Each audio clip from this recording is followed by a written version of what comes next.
আসসালামু আলাইকুম রহমতুল্লাহি ওবরাকাতুহ। সালাতুল হাজাত, নামাজের নিয়ম ও দোয়া। যদি কোনো ভুল হয়ে থাকে সবাই ক্ষমা সুন্দর দৃষ্টিতে দেখবেন আর দয়া করে কমেন্টসে জানাবেন। ইসলামিক ভিডিও পেতে সাবস্ক্রাইব করে পাশে থাকুন, ক্লিক বেল আইকন। ইসলাম সম্পর্কে নিজে জানুন, শেয়ার করে অন্যদের জানার সুযোগ করে দিন। Please like, comments and share. সালাতুল হাজাত, প্রয়োজনের নামাজ, একটি বিশেষ নফল এবাদত।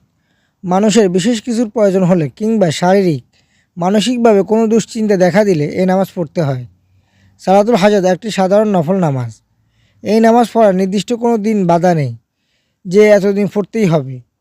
নিজের যে কোনো প্রয়োজনে ধারাবাহিকভাবে সারা জীবন সালাতুল হাজাত পড়া যায়। আল্লাহ তাআলা পবিত্র কোরআনে বলেন, সঙ্গত কোনো প্রয়োজন পূরণের জন্য বান্দা নিজ প্রভুর কাছে ধৈর্য ও নামাজের মাধ্যমে সাহায্য প্রার্থনা করবে।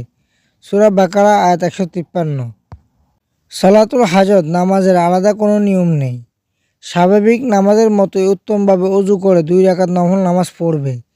চাইলে 4 রাকাতও পড়া যাবে। নামাজ শেষে আল্লাহ তাআলার হামদ ও সানা, প্রশংসা এবং নবী করিম সাল্লাল্লাহু আলাইহি ওয়াসাল্লামের উপর দুরূদ শরীফ পাঠ করে নিজের মনের কথা ব্যক্ত করে আল্লাহর নিকট দোয়া করবে।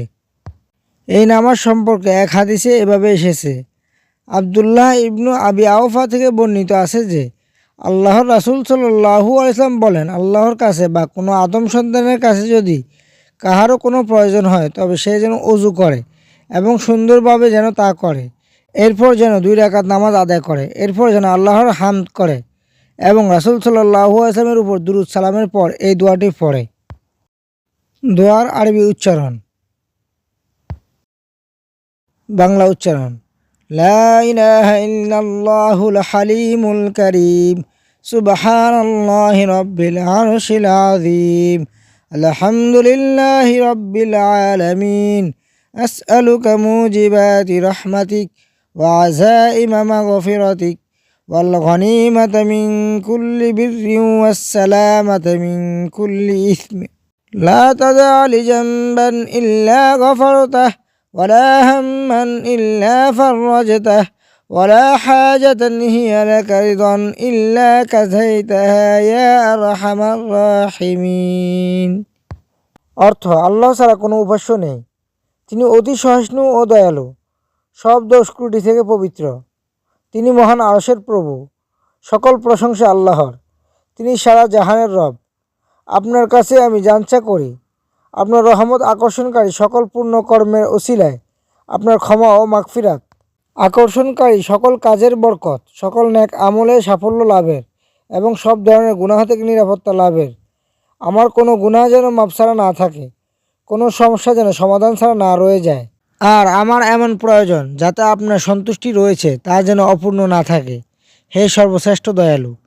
তিরমিজি হাদিস 479, ইবনু মাজাহ হাদিস 1384। সুতরাং দোয়ার ক্ষেত্রে হাদিস শরীফে বর্ণিত উপরোক্ত দোয়াটি অন্যান্য দোয়ার সাথে সাধারণ নামাজের শেষেও বিশেষভাবে পড়া যেতে পারে। এই দোয়াটিই পড়তে হবে বিষয়টি এমন নয়, আপনি আপনার মতো করে দোয়া করলেও কোনো অসুবিধা নেই। সালাতুল হাজাত শেষে আরও যে দোয়া পড়া যায়, নিম্নোক্ত সারগর্ভ দোয়াটিও পড়তে পারেন।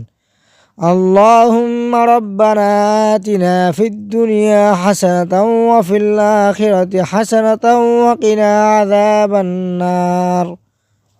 অর্থ, হে আল্লাহ, হে আমাদের পালনকর্তা, আপনি আমাদের দুনিয়াতে মঙ্গল দিন এবং আখিরাতেও মঙ্গল দিন। জাহান্নামের আযাব থেকে আমাদেরকে রক্ষা করুন। আনাস রাদিয়াল্লাহু আনহু বলেন, আল্লাহর রাসূল সাল্লাল্লাহু আলাইহি ওয়াসাল্লাম অধিকাংশ সময় এই দোয়াটি পড়তেন। যখন কেহ কোনো অভাবে বা বিপদে পড়ে বা কাহারও মনে কোনো আশা আকাঙ্ক্ষা থাকে, তখন তাহার সর্বাগ্রে খোদার দিকে রুজু হওয়া উচিত। তারপর কাজ সাধ্যের মধ্যে হইলে যথাচিত চেষ্টা করিবে এবং ফলের জন্য খোদার রহমতের উপর নির্ভর করিবে। হে আল্লাহ, আপনি আমাদের সবার মনের ন্যাক আশাগুলি পূর্ণ করে দিয়েন আর সমস্ত রকম সমস্যার মধ্যে যেন ধৈর্য ধারণ করে আপনার দরবারে নামাজের মাধ্যমে প্রার্থনা করতে পারি। আমিন।